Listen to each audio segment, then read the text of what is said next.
Neste momento, Deus, através desta emissora, leva até você mais um programa de fé, com hinos, orações e uma palavra poderosa a seu favor.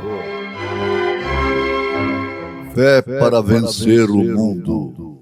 Somente crer, somente crer, tudo é possível, somente crer, somente crer, somente crer, tudo é possível, somente crer. E descendo ele do monte, seguiu uma grande multidão. E eis que veio um leproso e adorou, dizendo: Senhor, se quiseres, podes tornar-me limpo. E Jesus, estendendo a mão, tocou-o, dizendo: Quero ser limpo. E logo ficou purificado da lepra. Disse-lhe então Jesus: Olha, não digas a alguém, mas vai, mostra-te ao sacerdote e apresenta a oferta que Moisés determinou para lhe servir de testemunho.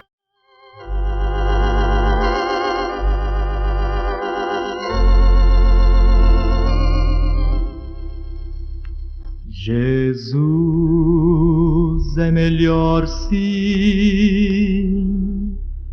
que ouro e bens. Jesus é melhor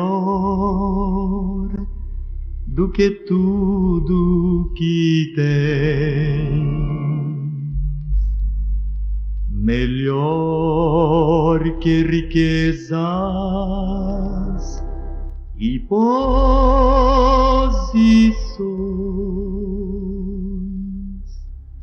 melhor, muito mais do que milhões. Pode ser um rei com poder nas mãos, mas o mau escravo sim.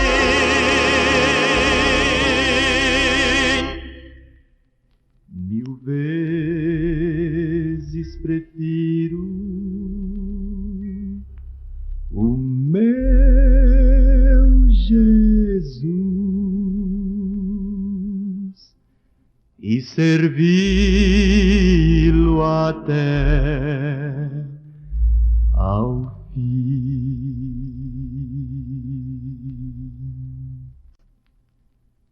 Jesus é melhor sim que qualquer valor,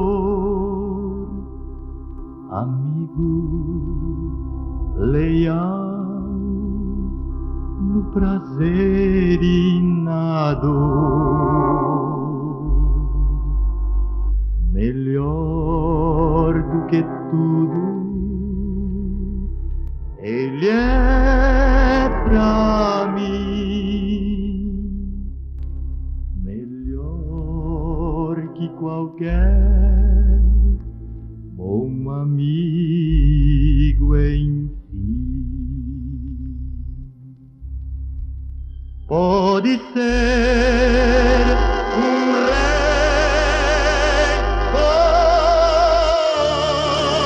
poder nas mãos, mas o mal escravo sim.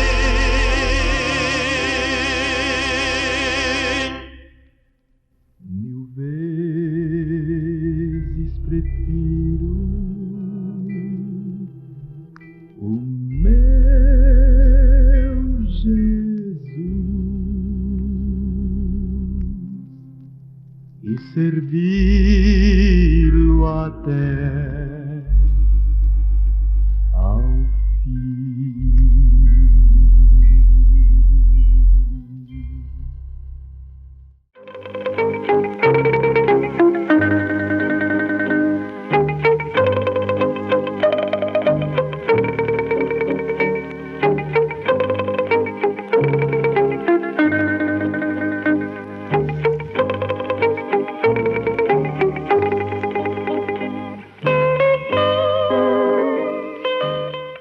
Meus ouvintes, no Evangelho segundo São Mateus, capítulo 8,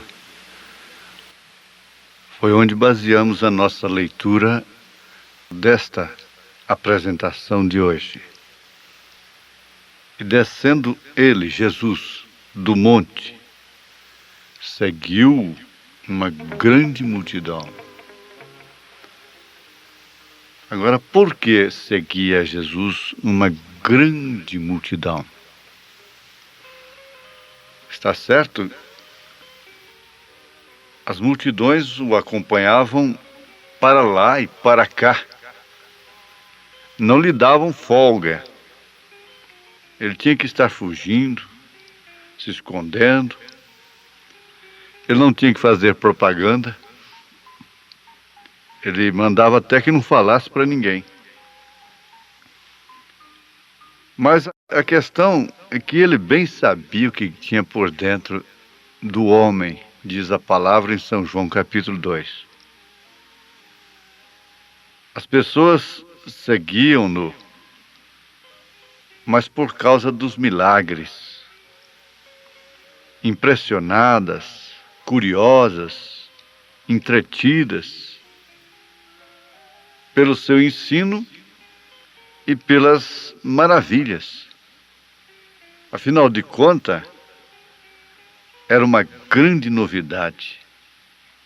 Uma reunião, um movimento onde Jesus opera, é uma novidade. O povo vive buscando espetáculos, coisas diferentes. Acontece que o nível de profundidade de convicções pessoais é muito pouco. Nós vemos aí no Evangelho segundo São João, quando Jesus Cristo disse: aquele que não comer da minha carne, não beber do meu sangue, não tem parte comigo. Então a maioria mostrou que não o seguia com profundidade, com convicção pessoal, porque todos voltaram atrás, se escandalizaram. A verdade é essa. Ficaram apenas 12, e assim mesmo um deles é porque não havia chegado a sua hora ainda. Era o Judas Iscariotes. As mesmas multidões que sempre estavam tão prontas, dispostas, sacrificavam para segui-lo, não demoraram muito a desistir. Assim que perceberam que a coisa custava bastante. Ser cristão, no sentido da palavra, ser cristão naquela época, vamos dizer, custava bastante. Hoje é hobby, hoje é nobre, hoje é status, ser pastor, ser crente, ser evangélico. Tornou-se, inclusive, uma força política muito forte. Você sabe, deu votos, pronto, se torna em força política.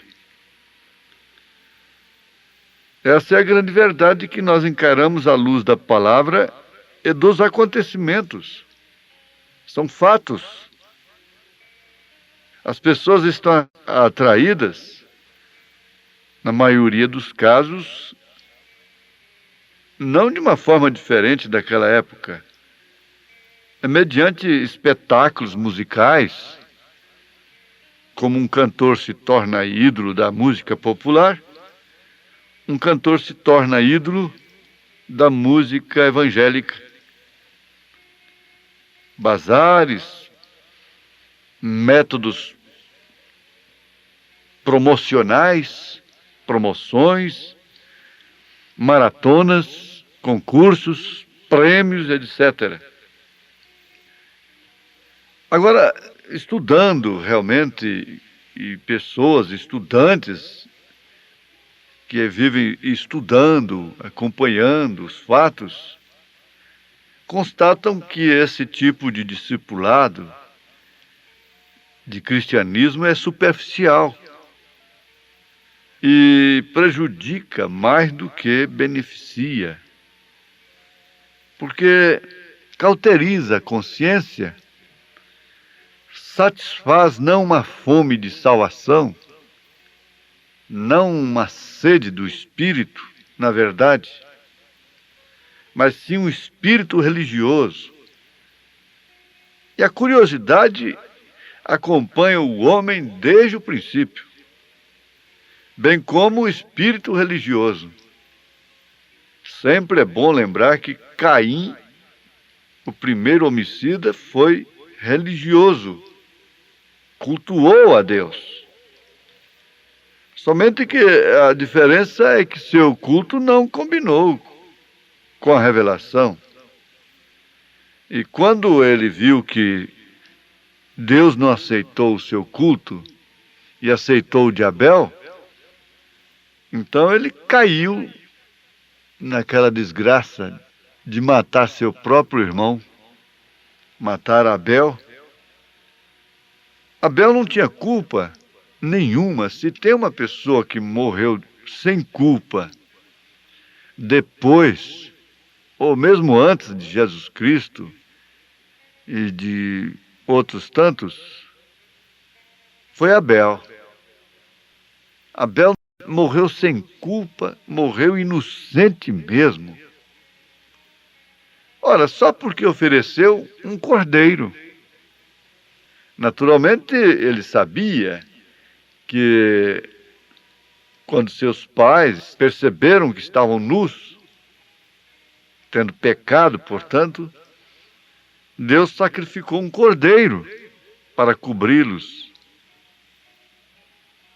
E seu pai, sua mãe, naturalmente, transmitiram aquilo para eles, no seu culto doméstico, né? E, naturalmente, também ensinaram a eles que as frutas, as maçãs, as verduras, os legumes, todas estas coisas também foi Deus quem criou. Abel sabia, Caim também sabia, tanto de uma coisa como de outra. A diferença é que quando eles se esconderam, perceberam que estavam nus, fugindo, portanto, da presença de Deus, eles cozeram para si exatamente o produto através do qual Caim mais tarde viria oferecer culto. Fruto da árvore. Cozeram vestes de folhas. Isso fala muito de religião, né? Para cobrir a seu modo, de acordo com suas conveniências. Mas a cobertura de Deus foi específica. Ela sempre foi uma só. Foi o cordeiro. Vem do cordeiro. Então Abel foi um bom discípulo. Ele se distinguiu por causa da revelação. Ele prestou o culto correto. E por causa desse culto ele morreu. E por causa do culto revelado, milhões deram suas vidas. Não foi só Abel. Como não foi só Caim que matou. Caim matou um. Ela matou milhões. Muitas pessoas, muitos homens, se mostram sérios, animados, entusiasmados, no primeiro ponto de vista da vida cristã, da chamada, e eles chegam a ingressar em escolas, em seminários teológicos, e aquele fogo, e se separam e se tornam assim até um tanto místicos. Mas, na verdade, a coisa exige algo mais. Para seguir a Cristo simplesmente como um salvo, exige revelação, não resta dúvida. Para seguir a Cristo como um salvo, instrumento de salvação, um anunciador das boas novas, um mensageiro, então já exige mais. O profeta de Deus disse assim que vai responder pelas almas, como está escrito na carta aos Hebreus, capítulo 13. Se Jesus tem uma mensagem na Bíblia Sagrada, que seleciona, que fez o povo voltar, os curiosos, aqueles que estavam impressionados somente com coisas visíveis, aparentes. Ora, também seus mensageiros em todas as eras, seus verdadeiros mensageiros, têm também a mesma mensagem. Tem uma mensagem que seleciona. Tem uma mensagem que não é aceita por todos. Porque a pregação do Evangelho é como uma pescaria. E apanha toda a qualidade de peixe. E depois, mesmo tendo variedades, esses peixes têm que ser tratados. E na hora de serem tratados, se tratando dessas pessoas que são ganhas pelo Evangelho, elas recuam, elas voltam atrás. Jesus deixou isso bem claro, bem nítido mesmo na parábola da semente. É que uma semente caiu à margem do caminho, as aves vieram e comeram. A outra caiu no pedregulho, então brotou, aquela alegriazinha ali, aquele brotinho, mas logo o sol veio, queimou, acabou tudo. Outra cai no meio dos espinhos, as riquezas do mundo sufocam, a prosperidade sufoca. Agora ele disse, aquele que caiu na boa terra, essa sim dá fruto.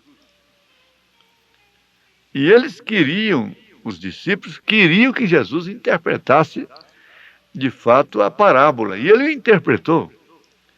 Ele disse, a eles não é dado conhecer estas coisas, mas a vós é dado, a vocês que ficam comigo, em quaisquer situação.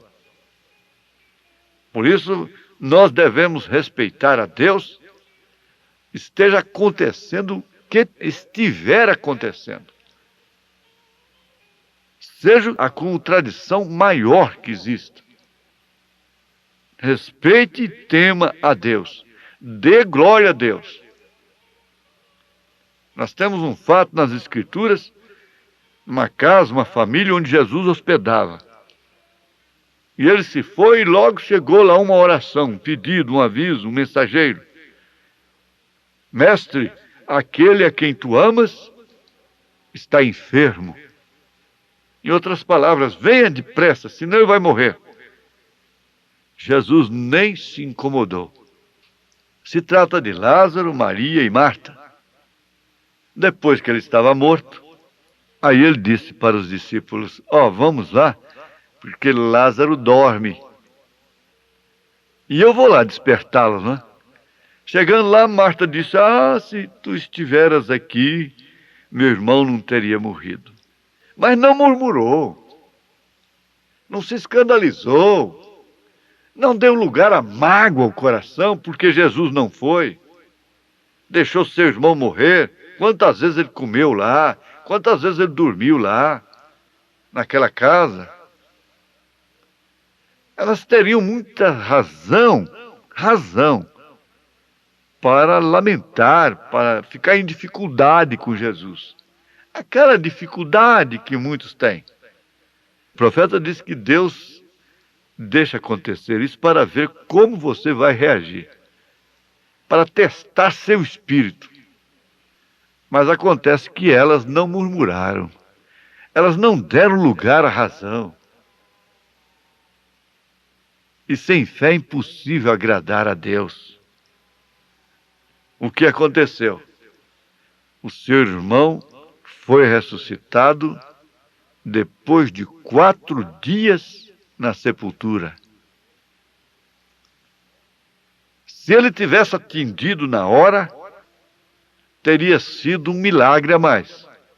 Mas como ele demorou, foi uma ressurreição. Foi uma ressurreição. O milagre foi muito maior. Tem a passagem da sunamita na Bíblia. Ela estava com seu filho morto em casa. Ela foi em busca do profeta. E todos que lhe cumprimentavam, essa pergunta: vai tudo bem? Vai bem? Vai bem? Até por hábito, por cortesia. Vai bem? Vai bem? Ela sempre respondia: vai tudo bem. Com o filho morto em casa, ela dizia que tudo ia bem. Porque ela cria na ressurreição do seu filho. Muito embora havendo morte na sua casa, ela estava dizendo que ia tudo bem. Deus não se agrada dessas pessoas que só ficam lamentando. Mais ou menos. Ah, minha filha, meu filho, a coisa não está boa, não. Ore por mim, Deus se esqueceu de mim. Não, vai tudo muito bem, sim, porque esteja acontecendo o que estiver acontecendo, mesmo que seja a morte. A morte significa encontro com Deus, entrada nos céus, na 6ª dimensão. É isso que a morte significa. Então, nós vemos que há uma seleção na mensagem de Jesus, lá na Bíblia. Agora, nós vamos pregar essa mensagem de Jesus e não tem uma seleção também? Então, nós estamos pregando só uma partezinha também, como aqueles que só queriam uma parte do Evangelho de Jesus, de suas reuniões. Mas eu creio que meus ouvintes querem tudo, tudo. Querem a Páscoa completa, com a erva amargosa. Deus te abençoe, no nome do Senhor Jesus Cristo. Amém.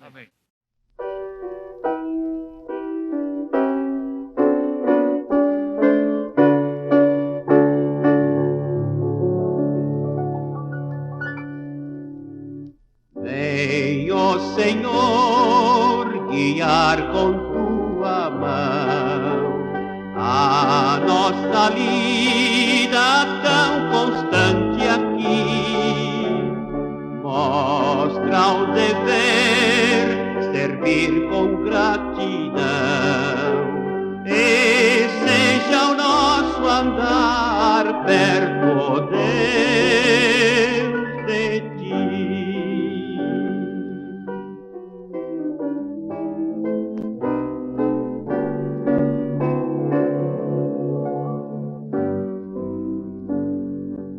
Reveste o pensamento com humildade, reveste os atos com retidão,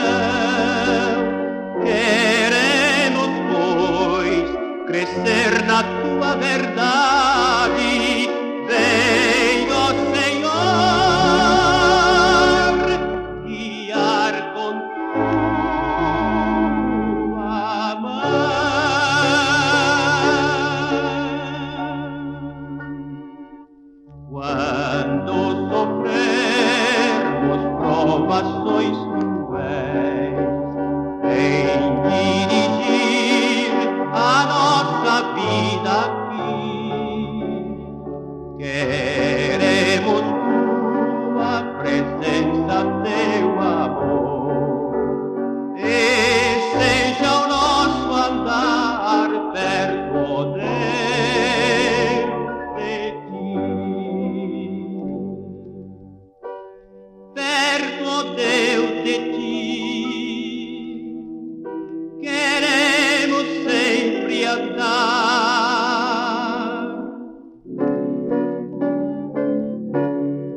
Perto, ó Deus, ó Deus.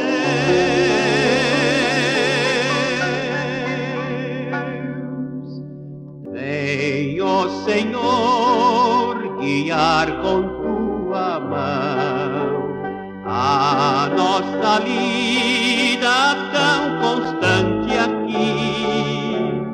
Mostra o dever, servir com gratidão, e seja o nosso andar perto, ó Deus, de ti.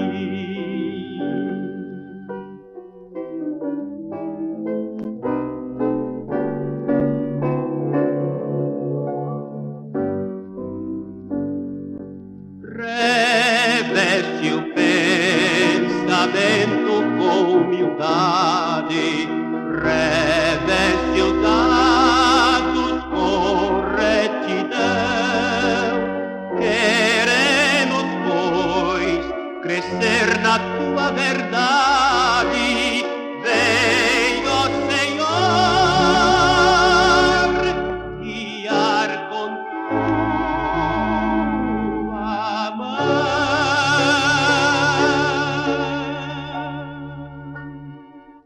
Quando sofrermos provações cruéis, em dirigir a nossa vida aqui, queremos tua presença, teu amor, e seja o nosso andar perto, ó Deus, de ti. Perto, ó Deus,